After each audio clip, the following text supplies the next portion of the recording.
우리가 잘 아는 엘버트 슈바이처 박사가 불과 원시림 사이에서라는 에세이집을 쓴 적이 있는데요.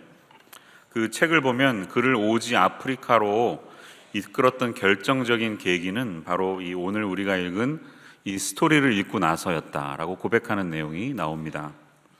그는 당시의 세계 상황을 보았을 때 유럽 같은 나라는 부자 나라였고 가난에 찌든 아프리카 같은 곳은 거지와 같은 상황이었기 때문에 가난한 사람을 돌아보지 않고 우리끼리만 잘 사는 유럽의 생활이야말로 바로 부자의 삶이며 하나님께서 기뻐하시지 않는 삶이라고 생각했습니다. 그래서 슈바이처 박사는 나사로의 편에 서기 위해서 검은 대륙으로 들어가게 되죠. 부자나 나사로 이야기를 철저하게 현실 문제에 대한 상징으로 해석하고 적용한 것이죠. 하지만 예수님의 비유를 해석하는 중요한 열쇠가 있다면 그것은 우리의 현재 문화로 보는 것이 아니고 이 말씀을 들었던 그 당시의 청중들이 어떻게 들었는가를 생각하는 게 키 포인트가 됩니다. 예수님의 이야기를 듣고 있었던 그 당시 청중들은 이 이야기를 들으면서 누구를 떠올렸을까요? 지난주에 우리가 들었던 말씀 기억나시죠? 우리 약삭 빠르고 지혜로운 청지기에게 하셨던 말씀은 16장 1절을 보면 제자들에게 이르시되 이렇게 말씀했어요. 제자들을 향한 주님의 메시지였어요. 근데 오늘 이 후반부에 나오는 이 비유는 누구를 향한 메시지였을까요?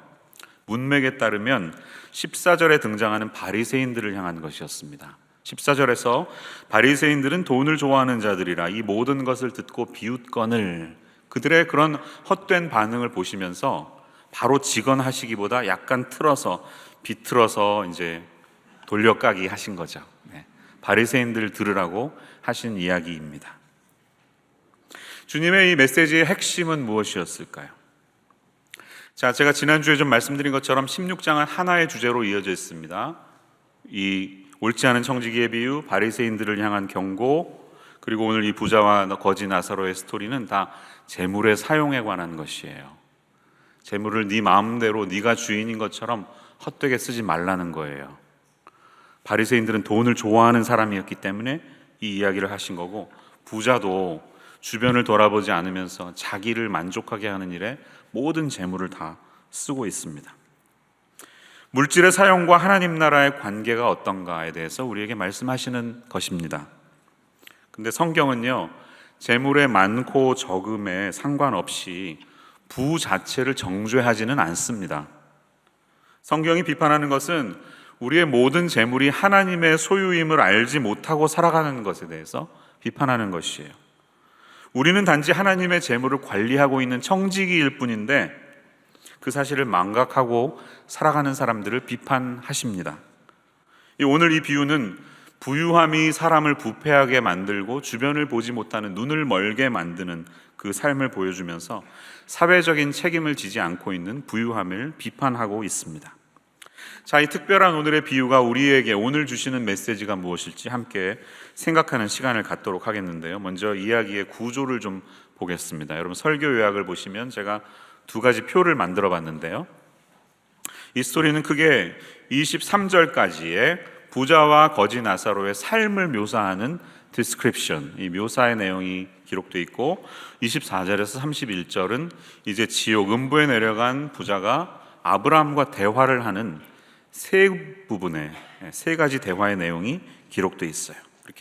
이렇게 간단하게 요약할 수 있습니다. 살았을 때 매일매일 잔치를 여는 부자이고 살았을 때 고통 가운데 살아가는 거지였지만 죽어서는 거지가 영화를 누리고 있고 부자는 고통을 누리고 있습니다. 이 형편이 된 부자가 아브라함에게 묻죠. 어서 좀 나를 도와달라고, 나사로를 보내서 여기 내 혀에 물이라도 발라달라고, 미치겠다고, 타 죽는 것 같다고 하니까 야, 네 형편을 좀 알아라. 아무도 지금 못 가. 큰 간격이 있어. 이렇게 말하니까 그러면 나사로를 좀 우리 형제들을 집에 좀 보내가지고 정신 좀 차릴 수 있게 보내달라. 이렇게 하니까 아니야. 이미 충분한 증거를 다 받았어. 아니에요. 그렇지 않아요. 나사로가 살아서 누군가가 죽었던 사람이 나타나면 정신 차릴 겁니다. 그러니까 아니야. 이미 모든 증거는 충분했어. 이렇게 말하는 내용이 요약되어 있습니다. 여러분도 비슷하게 이해되시죠? 네, 이야기를 여러 번 읽으신 분들도 많으니까 제가 깊게 묘사하지는 않겠습니다. 자, 이 말씀을 통해 오늘 좀 한 세 가지 아웃라인을 통해 우리에게 주시는 교훈을 찾는 시간 됐으면 좋겠는데요. 첫 번째로 이 앞부분의 내용을 통해서 우리는 지상의 축복이 사후의 구원을 보장하는 것은 아니라는 것을 알 수가 있습니다. 이 땅에서 누리고 있는 영화가 죽어서까지 계속 이어진다는 보장이 없다는 사실이에요. 예, 아멘 소리가 안 나올 줄 알았습니다. 19절에서 22절에 나타나는 이 장면의 묘사는 분명합니다. 그것은 확연하게 비교되는 strong comparison, 얼마나 두 사람의 극명한 차이를 보이고 있는가를 이 누가는 아주 적절하게 묘사하고 있습니다. 현재의 삶이 너무나 비교가 되고 있어요. 먼저 19절 보시면 이 부자는 자색 옷과 고운 베옷을 입고 날마다 호화롭게 즐겼다. 이렇게 한 문장으로 되어 있지만 여기에 많은 것을 담고 있는 것을 우리는 알 수가 있어요. 자색 옷을 입었다는 것은요, 그 당시 최고위 계층만 입을 수 있는 지위를 누리고 있었다는 것입니다. 로마 제국의 영화를 보시면 왕족들이 대부분 이 퍼플 컬러의 옷을 입죠. 아주 높은 사람만 입을 수 있는 옷입니다. 아무나 사 입을 수도 없고 가격도 엄청나게 비쌉니다. 예수님 당시에 이 자색 옷을 만들기 위해서는 염료를 짜와야 되잖아요. 염료를 어디서 구했을까요? 제가 찾아봤더니 뮤렉스 고동, 뮤렉스 쉘피쉬라는 데서 염료를 가져왔대요. 제가 뮤렉스 쉘피쉬 검색해봤더니 이 사진이 있었습니다. 저렇게 생긴 고동이 파란 이 자줏빛을 띠고 있어서 그것을 짜내서 그것을 통해 염료를 만들었다는 거예요. 그러니까 얼마나 노동력이 들어가고 얼마나 비쌌겠습니까? 한두 푼 하는 게 아니겠죠? 그러니까 우리로 치면 최고급 명품 가게만 다니면서 옷을 사 입는 사람이라는 얘기입니다. 근데 거기에서 그치지 않고 속옷까지도 아주 고운 베옷, fine linen. 이 베옷은 굉장히 비싸거든요. 그러니까 겉옷이나 속옷이나 명품으로 치장했다는 이야기예요. 이해가 되시죠? 이 나의 아저씨라는 드라마를 보면 삼형제 이야기가 나오는데 막내가 그런 얘기를 합니다. 잘 들어. 인생의 마지막은 팬티야. 나는 아무리 돈은 없어도 병원에 어떻게 실려가서 부끄럽지 않아야 되니까 팬티만커는 난 좋은 거 입고 다녀. 결국 인생의 마지막은 팬티야. 뭐 그런 얘기하는 이야기가 생각이 나는데, 부자의 의도는 그런 게 아니라 부자는 돈을, 이 흘러넘치는 돈을 주체할 수가 없어서 그냥 머리부터 발끝까지 쫙 치장한 것입니다. 제일 비싼 걸로. 사람들 내 이렇게 누리는 영화를 좀 보아달라는 것이죠. 부자들 사실 이런 것을 드러내는 것을 얼마나 좋아합니까? 몇 년 전에 부자가 자기 인증놀이 하는 것이 유행인 적이 있었는데요. 한 5년 정도 된 것 같습니다. 근데 중국에서도 그게 유행을 했는데 제가 사진 2개를 한번 찾아봤습니다. 뭐 이런 식으로 자랑을 하는 거죠. 제일 비싼 차에 엎어져서 명품 가방과 함께 돈다발을 쌓아놓고 내가 있는 집안이라는 것을 자랑하는 거죠. 다음 사진도 마찬가지예요. 최고급 크레딧 카드, 최고급 명품 핸드백, 최고급 자동차를 자랑하는, 뭐 이러한 인증놀이 하는 심정을 보시면 알 것 같습니다. 지금 부자는 그런 식으로 삶을 살고 있는 것입니다. 매일매일 파티에, 날마다, 데일리, 월화수목금토일 일주일 내내 비싼 음식으로 파티를 열고 있는 것입니다. 반면에 나사로의 삶은 어떻습니까? 20절을 보면 이렇게 묘사합니다. 그는 헌데투성이로 그의 대문 앞에 버려진 채 그 부자의 상에서 떨어지는 것으로 배불리려 하며 심지어 개들이 와서 그 헌데를 핥더라. 이렇게 묘사되어 있습니다. 그런데 20절은 그가 대문 앞에 버려진 채를 수동태로 표현하고 있습니다. He was laid there in front of the door. 부자의 집 문 앞에 자기 힘으로 온 것이 아니라 자기 몸을 건사할 능력조차 없어서 누군가가 그의 몸을 데려다주는 수동태로 기록이 되어 있습니다. 죽기 직전이라는 얘기죠. 음식을 못 먹을 뿐만 아니라 약도 없어서 몸에 종기가 났는지는 잘 모르지만 유대인들이 경멸에 맞지 않는 개들이 와서 그를 상처를 핥아주고 있는 모습을 묘사하고 있어요.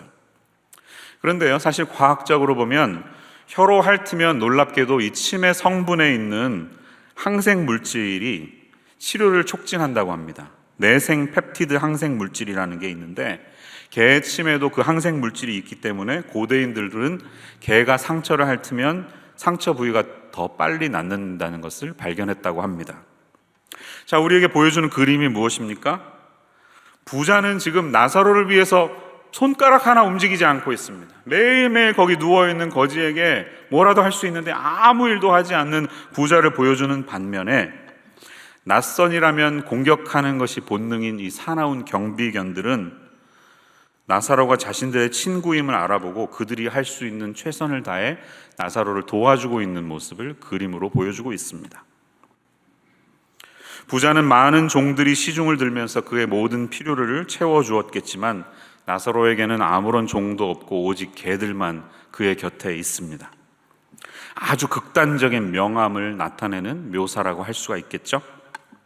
하지만 이 생에서의 삶과 사후에서의 삶은 너무 천지 차이로 다르게 펼쳐지고 있습니다. 거지는 이제 아브라함의 품에, 다르게 말하면 우리가 말하는 낙원에 가 있습니다. 그래서 평안한 마음 가운데 낙원의 삶을 즐기고 있고요. 부자는 자신의 장례식은 성대하게 치렀는지는 모르지만 그는 음부라고 하는 신약의 하데스, 구약의 스올이라고 표현되는 죽은 자가 가서 자신의 운명을 기다리는 혹은 고통을 받고 있는 지옥이라고 말해도 될 것입니다. 그곳에서 큰 고통을 받고 있어요.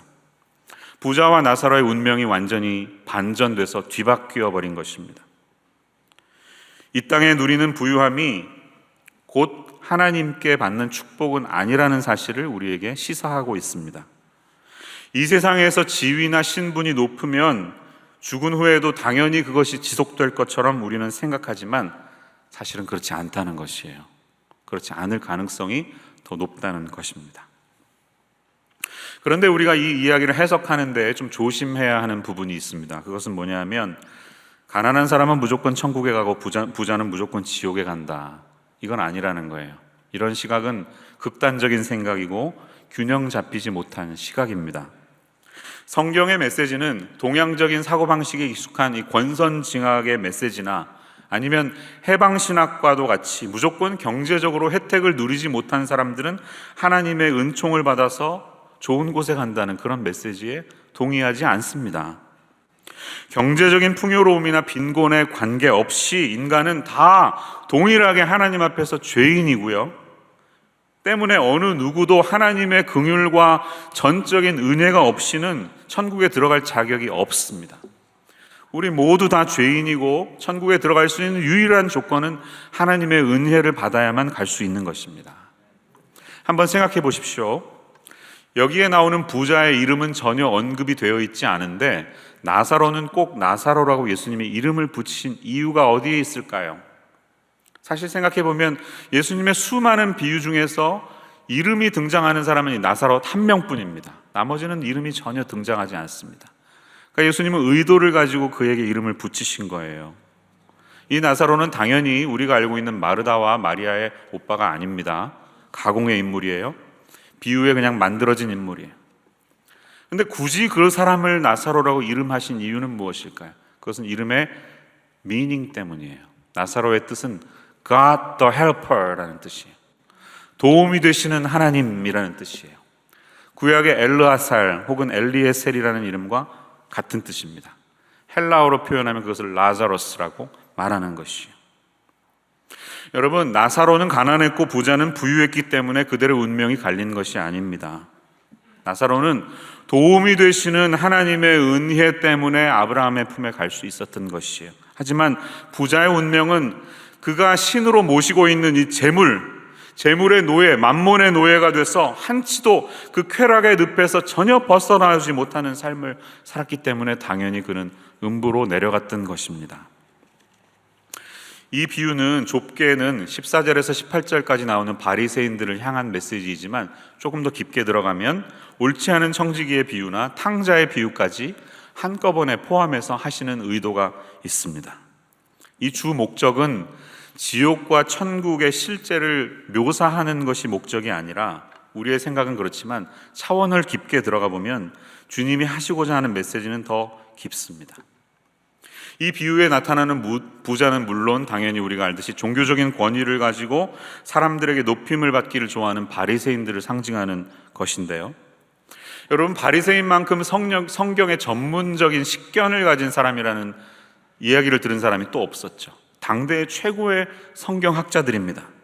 하지만 그들은 예수님에 의하면 날마다 호의호식하고 있는 종교 지도자들로 설명되고 있는 것이 흥미롭습니다.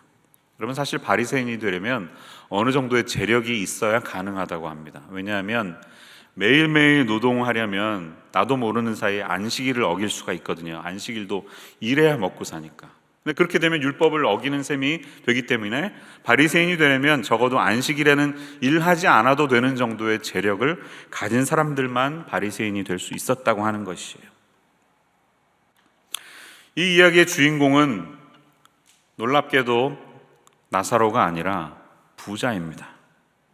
음부에 들어가 있는 부자가 이야기의 주인공입니다. 나사로는 잘 보시면 대사 한마디가 없습니다. 아무 얘기 안 하고 있어요. 이 이야기의 대부분은 음부에 내려간 부자와 아브라함이 서로 대화하는 것으로 가득 차 있습니다. 그러니까 예수님의 목적은 대화의 내용이 있습니다. 대화를 통해 주님이 무슨 이야기를 하려고 하시는 거예요. 이 대화를 통해 우리는 두 번째 교훈을 얻게 되는데요. 그 사실은 뭐냐면 한 번 죽으면 그의 상태는 다시 변경되지 않는다는 사실이에요. 음부에서 고통당하고 있는 부자는 3번 아브라함과 대화를 펼치게 되는데 몇 가지 부탁을 하죠. 첫 번째 부탁은 뭡니까? 나사로를 나한테 보내서 내 혀를 좀 서늘하게 해달라. 자, 여기서 지옥에 가서도 갑질하고 있죠, 그렇죠? 저기 가고 있는 지금 나사로에게 나를 좀 쟤 좀 보내줘. 안 바뀌어. 그런 거 갑질하는 거 안 바뀌어요. 그러고 있어요.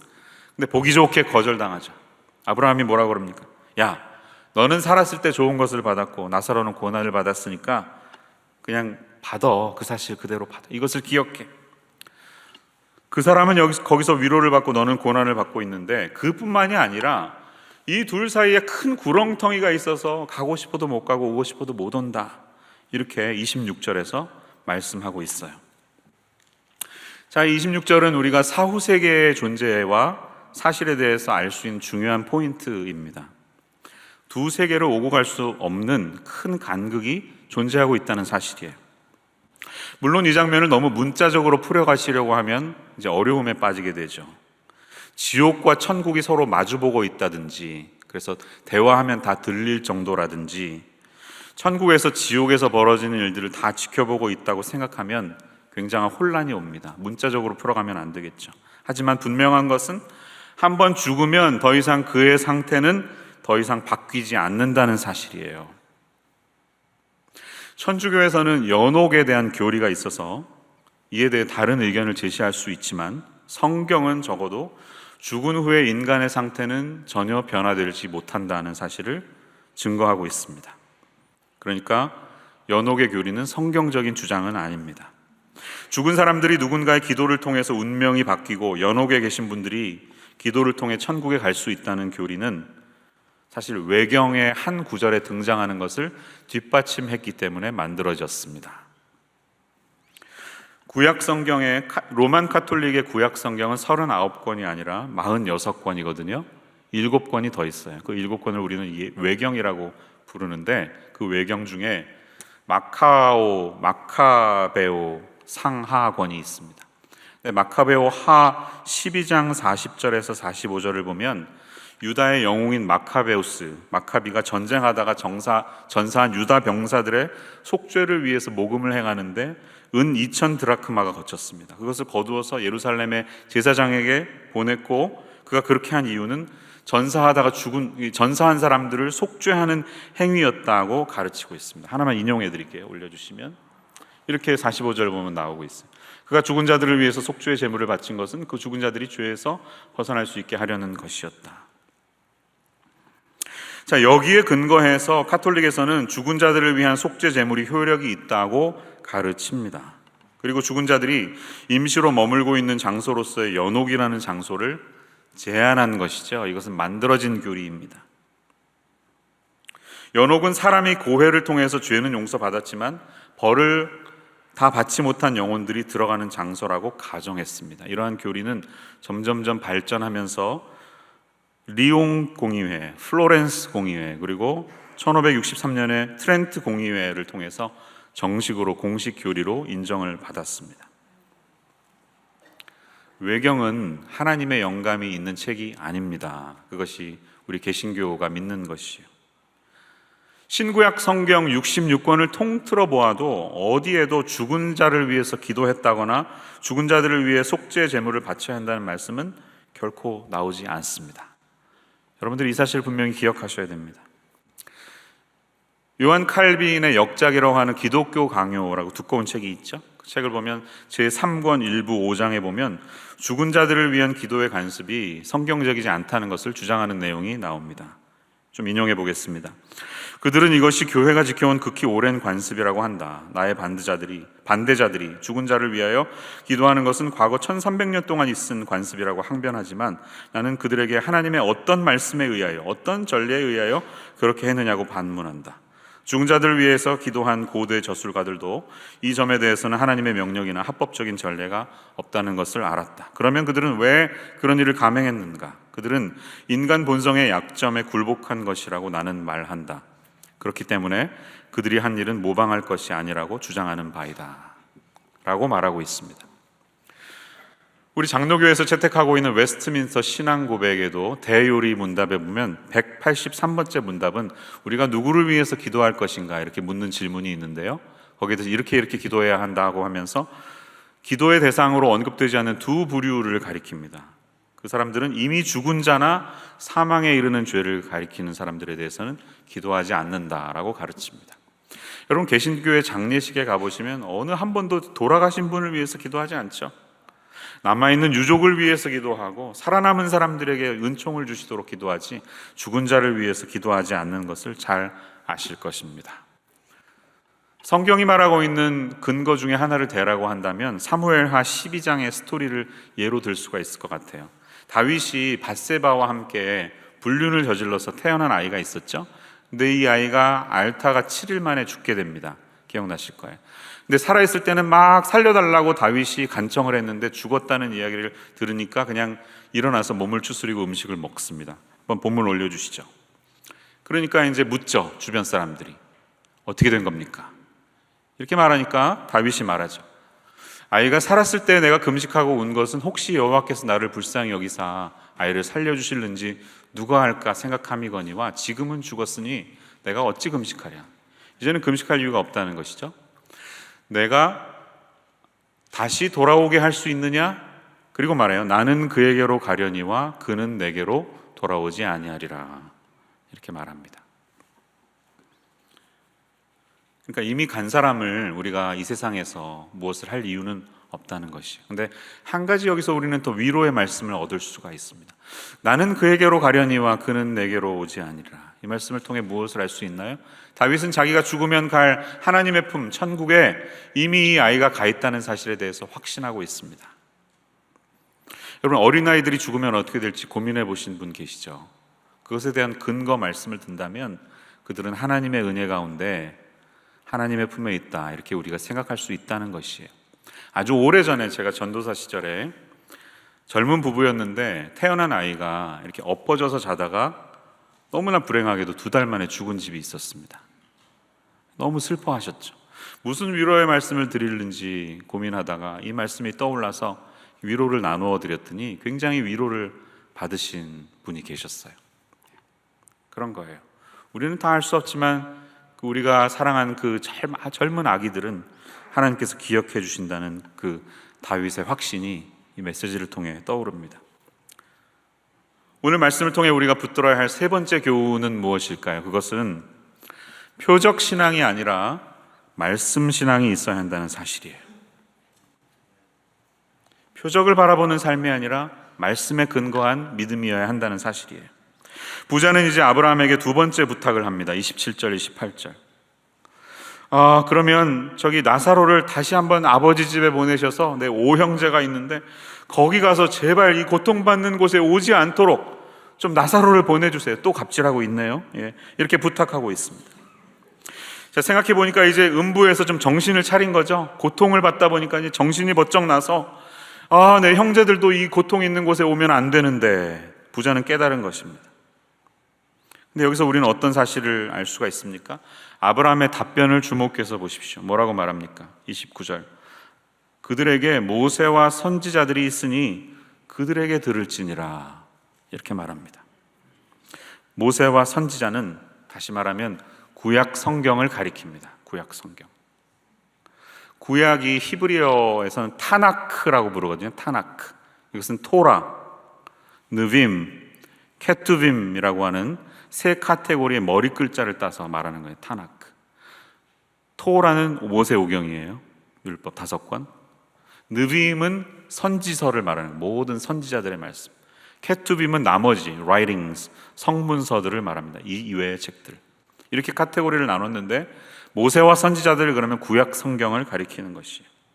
아브라함의 대답은 뭡니까? 이 구약 성경에서 증거된 것으로 이미 당신들이 구원 얻기에 충분했다는 이야기예요. 구약 성경을 한마디로 요약한다면 앞으로 오실 메시아에 대한 예언입니다. 여러분 동의하시죠? 구약 성경 오실 메시아에 대한 예언이 적혀 있습니다.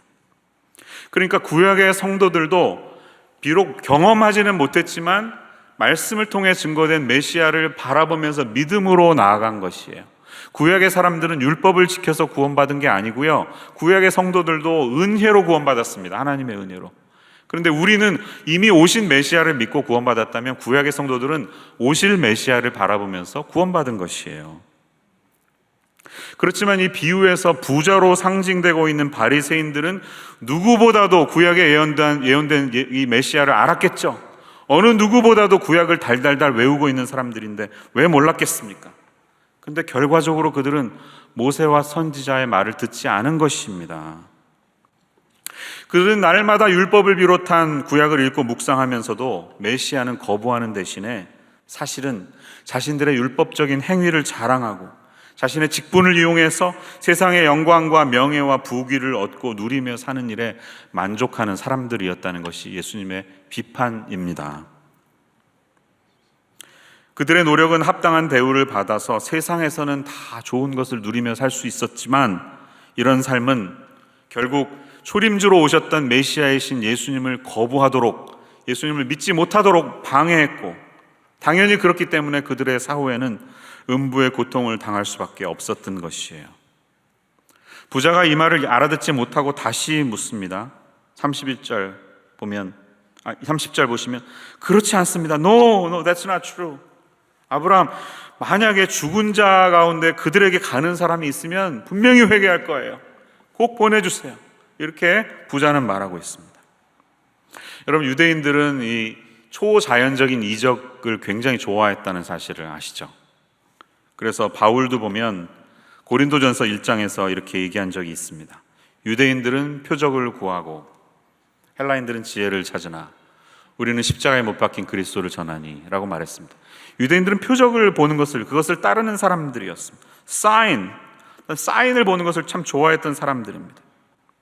이 비유 속의 부자도요, 다른 유대인들처럼 모세와 선지자로 요약되는 하나님의 말씀을 붙드는 것보다 초자연적인 기적이 일어나기를 더 선호했던 것입니다. 이것은 부자가 이 구약 성경의 핵심인 메시아를 제대로 알아보지 못했다는 증거입니다.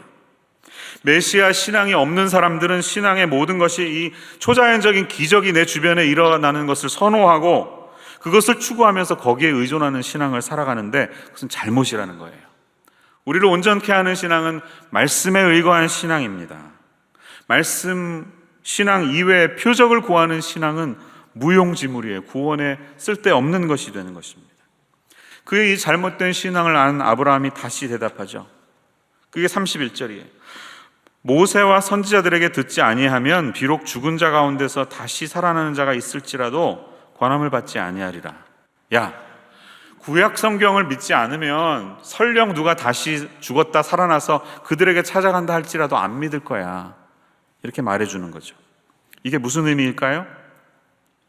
구약을 통해 계속해서 증거된 이 메시아인 나 예수 그리스도를 알아보지 못하고 거부했다면 설령 죽은 자 가운데 누가 그들에게 찾아간다 할지라도 이 사람들의 거부는 분명했다는 것이 예수님의 비유의 마지막입니다. 그렇게 스토리는 끝이 나고 있어요. 자, 여기서 우리는 이 죽은 자 가운데 살아나는 자가 누구인지를 알아야 되겠죠. 그 사람이야말로 이 비유의 주인공이기도 하면서 비유의 주 목적이기 때문입니다. 물론 그는 십자가에서 죽어서 사흘 만에 다시 부활하신 예수 그리스도를 의미하는 것이죠. 그렇다면 이 구약 성경의 기록에서 메시아를 만나서 믿지 못한다면 구약의 예언대로 메시아가 다시 나타나서 죽고 부활해도 바리새인과 서기관들을 비롯한 유대인들은 절대로 그를 믿지 아니할 것입니다. 실제로 나타나도 소용없다는 뜻이에요.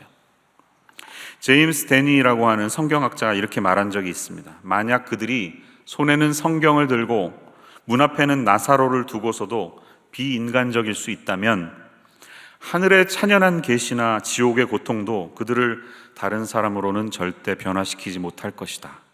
이렇게 말했습니다. 실제로 이런 초자연적인 기적들은 많이 나타났죠. 요한복음 11장에 보면 죽었던 나사로가 다시 살아납니다. 물론 이 나사로와는 다른 동명이인이죠. 표적을 구하는 그들의 기대처럼 예수님이 정말로 죽은 사람을 하나 다시 살리신 것입니다. 하지만 요한에 의하면 그 결과는 이렇게 되다가 너무 많은 사람들이 예수님 따라다니다가 우리나라의 국가 안전에 지장이 있겠다, 얼른 예수를 죽여버리는 게 좋겠다고 대제사장들은 판단합니다. 요한복음 11장 47절에서 53절의 내용은 그 내용을 우리에게 설명하고 있어요. 이런 내용이죠. 그래서 한 사람이 백성을 위하여 죽어서 온 민족이 망하지 않게 되는 것이 오히려 유익하다. 다음 페이지 보시면, 그래서 이날부터는 그들이 예수를 죽이려고 모의하니라 라고 기록이 되어 있습니다. 예수님 뿐입니까? 죽었다가 살아난 나사로가 무슨 잘못이 있어요? 나사로가 이 부활의 증거라는 이유 때문에 이들은 나사로 역시 죽여야 되겠다 이렇게 판단해요. 12장 9절에서 11절 말씀 보시면 대제사장들이 나사로까지 죽이려고 모의하니 나사로 때문에 많은 유대인이 가서 예수를 믿음이로라 라고 말합니다. 예수님이 증거를 보여주시고 표적을 나타내시고 그 표적이 여전히 살아있음에도 불구하고 그들은 메시아를 섬기고 경배하는 것이 아니라 죽여버려야 되겠다 이렇게 판단하는 이 말씀 그대로의 장면이 펼쳐지는 것을 우리는 보는 것입니다. 무엇이 이들로 하여금 이 구약에서 약속한 메시아로 오신 예수님을 믿지 못하도록 방해했던 것일까요?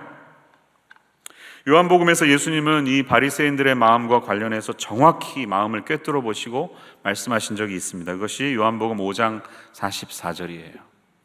이 말씀 같이 한번 읽어보겠습니다. 화면 보시고 시작.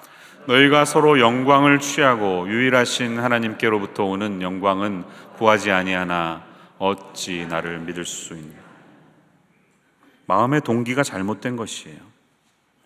이들이 율법을 공부하고 거기에서 그 내용에 대해서 말하려고 했던 목적은 율법에서 얻는 깨달음에 대해서 서로 칭찬하고 서로 지식을 공유하면서 그로 말미암아 사람들에게서 주어지는 영광을 얻기 위함이었다는 것입니다.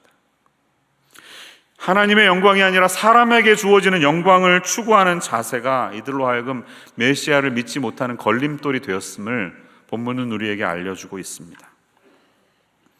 이 비유에 앞선 누가복음 16장 15절에서도 이미 예수님은 그들의 마음을 이렇게 꿰뚫어 보시고 말씀하신 적이 있죠. 16장 15절은 이렇게 말하죠. 너희는 사람 앞에서 스스로 옳다 하는 자들이나 너희 마음을 하나님께서 아시나니 사람 중에 높임을 받는 그것은 하나님 앞에 미움을 받는 것이니라. 사랑하는 여러분, 우리가 교회에 나오고 이렇게 신앙인으로서 살아가는 삶의 목적이 무엇입니까? 여러분, 왜 신앙을 가지신 거예요? 오늘 우리에게 주신 이 말씀을 통해 자기 자신을 한번 돌아보시는 시간이 되기를 원합니다. 내가 이 세상에서 하나님을 믿기 때문에 여기에서 누리는 세상의 축복이나 나의 어떤 종교적인 만족을 위해서 표적을 구하는 신앙이 온전치 않음을 기억할 수 있는 저와 여러분 되시기를 바랍니다. 사람으로부터 주어지는 인정이나 영광이 아니라 말씀으로 우리에게 오신 그 예수님 안에서만 얻을 수 있는 기쁨, 그분과 함께 누리는 영광, 그분으로부터 주어지는 기쁨만이 우리 신앙의 모든 것이 됩니다 라고 고백할 수 있는 저와 여러분의 인생 되시기를 주님의 이름으로 축원합니다. 기도하겠습니다. 사랑의 하나님, 오늘 우리에게 주신 말씀을 진지하게 돌아보며 저희의 마음 한가운데 무엇이 있는지 스스로에게 묻고 하나님 말씀 앞에서 온전히 반응할 수 있는 저희의 삶이 되게 하여 주시옵소서. 오랫동안 내가 교회를 다녔기 때문에 내가 죽으면 당연히 천국에 가겠지, 이렇게 스스로 착각하거나 만족하는 것이 아니라 내가 어떤 근거로 과연 하나님 앞에 천국에 들어갈 수 있을지에 대해서 진지하게 물어볼 수 있는 저희들 되기를 원합니다. 그 사실을 모르고 살아간 채 불행한 운명을 겪었던 부자의 인생이 여기 예배드리는 단 한 분에게도 일어나지 않도록 도와주시고, 오직 예수 그리스도 한 분만을 붙들고 그분의 은혜 가운데 살아가는 것이 삶의 가장 중요한 포인트임을 기억하며 주님께 엎드리고 매달리며 하나님의 은혜를 구하는 저희의 삶이 되게 하여 주옵소서. 예수님의 이름으로 기도합니다.